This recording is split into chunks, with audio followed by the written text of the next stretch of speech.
पुणे जिल्ह्यातील शिरूर नगर परिषदेच्या घनकचरा व्यवस्थापन संदर्भात मनसेने काही वर्षापासून तक्रारी करत आंदोलनेही केली होती। तसेच त्यांचा शासन व महाराष्ट्र प्रदूषण नियामक मंडळाकडे पाठपुरावा सुरू होता। त्याच पार्श्वभूमीवर एमपीसीबी आणि विभागीय अधिकारी JS साळुंखे यांनी शिरूर नगर परिषदेला दिनांक 13 फेब्रुवारी 2025 रोजी पत्र लिहून त्यांच्यावर ताशेरे ओढलेले आहेत। या संदर्भात शिरूर नगर परिषदेचे मुख्याधिकारी प्रीतम पाटील यांच्याशी पत्रकारांनी संपर्क साधून प्रतिक्रिया विचारली असता मला या पत्राबाबत अजून काही माहिती नसून मी माहिती घेऊन तुम्हाला प्रतिक्रिया देतो असे सांगितले। या पत्रकार परिषदेला आम्ही शिरूरकर फाउंडेशनचे रवी बापू सानप, मनसेचे ॲडव्होकेट आदित्य मैड व अविनाश घोगरे उपस्थित होते। नेमके काय आहे हे प्रकरण याबाबत तक्रारदार व मनसेचे जिल्हा उपाध्यक्ष मेहबूब सय्यद तसेच प्रवासी संघटनेचे अनिल बांडे यांच्याकडून अधिक जाणून घेण्याचा प्रयत्न केलाय। आमचे विभागीय संपादक रवींद्र खुडे यांनी पाहूया। महाराष्ट्र नवनिर्माण सेना शिरूरच्या वतीने महाराष्ट्र प्रदूषण नियंत्रण मंडळाला 27 जानेवारी 2025 रोजी शिरूरच्या घनकचरा संकलन केंद्रावर जो कचरा पेटत होता त्याबाबत तक्रार करण्यात आली होती 27 जानेवारी 2025ला। त्या तक्रारीची दखल घेऊन पुणे प्रदूषण नियंत्रण मंडळाच्या अधिकारी सुषमा कुंभार मॅडम यांनी 28 तारखेला प्रत्यक्ष स्थळाला भेट देऊन तक्रारीची शहानिशा केली व सत्य परिस्थिती काय आहे याची शहानिशा केली। त्यावेळेस त्यांच्या हे निदर्शनास आले की त्या ठिकाणी बेकायदेशीररित्या मोठ्या प्रमाणात कचरा गोळा केला जात आहे, डंप केला जात आहे व त्याच्यातून जाळ होत आहे, पेट होत आहे आणि त्या ठिकाणी पेटलेल्या जाळामुळे मोठे मोठे स्फोट होत आहे असे नागरिक त्या परिसरातील नागरिकांनी त्यांच्या निदर्शनास आणून दिले। या सर्व बाबींची दखल घेऊन त्यांनी 31 तारखेला त्यांच्या वरिष्ठांना अहवाल सादर केला की शिरूर नगर परिषदेच्या घनकचरा केंद्रावर शास्त्रोक्त पद्धतीने कोणतीही प्रक्रिया होत नाही। त्यामुळे शास्त्रोक्त पद्धतीने प्रक्रिया न होण्यामुळे जो वायू प्रदूषण होत आहे, पर्यावरण प्रदूषण होत आहे, त्यामुळे त्या परिसरातील नागरिकांच्या जीवाला धोका निर्माण झाला आहे। त्याचबरोबर आजतागत शिरूर नगर परिषदेने महाराष्ट्र प्रदूषण नियंत्रण मंडळाची कोणतीही परवानगी घनकचरा शास्त्रोक्त पद्धतीने करण्यासाठी घेतलेली नाही असं त्यांच्या पत्रामध्ये नमूद करण्यात आलं आहे।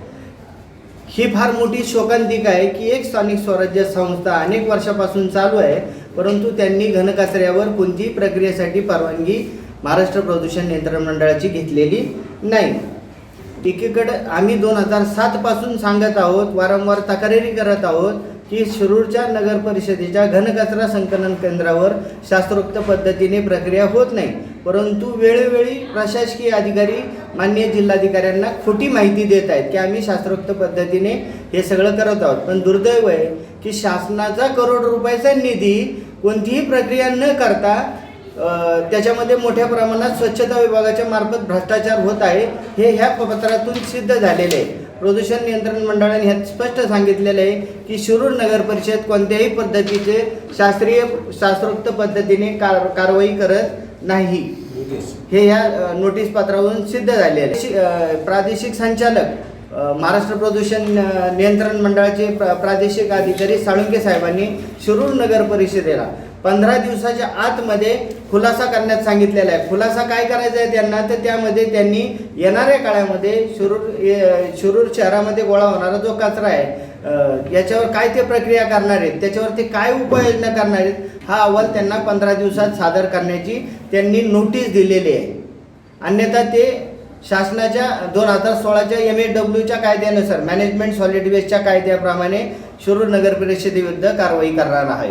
गेले अनेक वर्षापासून आम्ही ह्या बेकायदेशीर कचरा डेपोच्या संदर्भात जे काही घडत आहे त्याच्या तक्रारी करत आहोत, परंतु शिरूर नगर परिषद प्रशासन हे वेळोवेळी माननीय जिल्हाधिकारी महोदयांना शासनाला चुकीचे अहवाल यापूर्वी दिलेले आणि असेच त्यांची बोलवण करत आहे आणि आमचीही बोलवण करत आहे। नगर परिषदेने त्यांच्या कार्यक्षेत्रात निर्माण झालेल्या घनकचऱ्याचे संग्रह विभाजन उपचार आणि विल्हेवाट लावण्याची योग्य सुविधा उपलब्ध करून दिली नाही हे त्या पत्रात निष्कर्ष त्याच्यात स्पष्ट आलेला आहे। मग तिथं फक्त गावामध्ये यांच्या गाड्या चालू आहेत, त्या गाड्यांना 2 कप्पे, एक ओला एक सुक्याचा, हे फक्त रस्त्यावरती दिखावा आहे, हा फक्त रस्त्यावरती आणि तिथं जाऊन सगळे एकत्रीकरण केलं जाते। म्हणजे ही सगळी बोगसगिरी आहे। आम्हाला तर प्रश्नच असा पडलेला आहे की आतापर्यंत जे नगरपालिकेला पुरस्कार मिळाले ते कशाच्या आधारे मिळाले, हाच आम्हाला पडलेला एक मोठा प्रश्न आहे। आणि ह्याच्यामध्ये लाखो रुपयाचा भ्रष्टाचार आहे. कचरा डेपो नाही तर ते सोन्याचं अंडं देणारं एक काय म्हणता येईल त्याला, कोंबडी आहे. सोन्याचं अंडं. गब्बर झाल्यात सगळी माणसं, गब्बर झालेले. आणि हे सतत STP त्याच्यावरती बोलत आहे. STP प्लॅन्टसुद्धा बंद आहे. ते म्हणजे सगळीकडे प्रदूषणच चाललेलं आहे. आणि शिरूर नगरपालिकेला स्वच्छतेचे पुरस्कार मिळतात. किती विरोधाभास आहे. म्हणजे कचरा डेपोमध्ये काही प्रक्रियाच होत नाही असं तुमचं काहीच म्हणणं आहे? प्रक्रिया होत नाही. अहो, कचरा डेपोवरती आपल्याला शिरूर नगरपालिकेला 0 उत्पन्न आहे. उत्पन्नाची 3च प्रकार आहेत, बाकीचे तर सांगत नाही. एक प्लॅस्टिक विक्री करायचे, पुठ्ठा विक्री करायचे, खताची प्रक्रिया करायची. 1ही रुपयाचं शिरूर नगरपालिकेत उत्पन्न नाही. आणि सन्माननीय यापूर्वीच्या स्मिता काळे मॅडम यांनी जिल्हाधिकारी कार्यालयामध्ये डिपोच्या समोर सांगितलं की आम्ही हे रिसायकलिंगसाठी कर्नाटकला पाठवतोय. आम्हाला अजून त्या कंपनीचा शोधच नाही लागला. आम्ही डिपोला आम्हाला ते कुठल्या कर्नाटकचा ॲड्रेस आला ते तर सांग, आम्ही जाऊन येतोय तिथं. रिसायकलिंगला मटेरियल जाते. म्हणजे आज एवढी बोगसगिरी करावं. आता ह्याच्यावरती जर यांनी व्यवस्थित अहवाल दिलेला नाही तर भविष्यामध्ये आम्ही नदीमध्ये जे पाणी सोडलं जातं दूषित आणि हे कचरा, ह्या 2 प्रक्रियेवरती आम्ही काम केलेलं आहे. आमचं सगळं तयार आहे. पण आम्हाला आत्तापर्यंत कचऱ्याच्या बाबत अथेंटिक काही नव्हतं. पण योगायोगाने आता हा कागद आम्हाला मिळालेला आहे. ह्याच्यामध्ये दुरुस्त्या करून आमचं ब्रीफ तयार आहे. आम्ही NGT महाराष्ट्र हरित लवादामध्ये आम्ही ह्याच्या विरोधात दाद मागणार आहोत. माननीय जिल्हाधिकारी आणि शिरूर नगर परिषद यांना आम्ही पार्टी करणार आहोत.